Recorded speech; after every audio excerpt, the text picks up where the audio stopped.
Hi, my name is Max Hutton. I'm a third-year athletic training student at the University of South Carolina, and today I'm going to be explaining a little bit about chest auscultation and the anterior and lateral sections of the chest wall.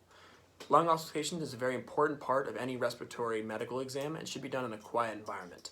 So, things that we want to make a note of when we're performing our evaluation are frequency, so is it a high pitch or is it a low pitch? We want to make a note of the loudness of the noise, so is it loud, is it soft?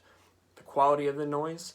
Is it stridor? Does it sound like crackles, rails, popping, gurgling, wheezing, things like that? And we also want to make a note of the duration of the noise. So if you haven't ever used a stethoscope before, the first thing you need to know is that the earpieces go towards your eyeballs and in your ears like this. And then we want to twist the bevel. There are two sides. There's a large side and a small side. This is the bell. We want to make sure that we can hear the large side, not the small side.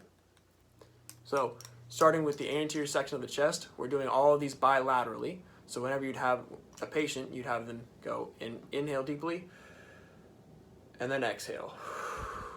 And then again on the opposite side. So you do one side, then the other, and then move down to the next. So the first place we want to start at is just superior to the jugular notch, just a little bit lateral. So just about here, inhale, exhale, and then again on the opposite side. Next we move to between the second and the third ribs, and then again between the fourth and the fifth ribs, and then one last time between 6 and 7 on the anterior section. Notice we go in almost an oblique direction. That's so we follow that lung orientation. Next on the lateral section, we want to start between ribs 3 and 4, a little bit lateral this time, so right here. Then we want to go between 5 and 6, so 5, 6 right here.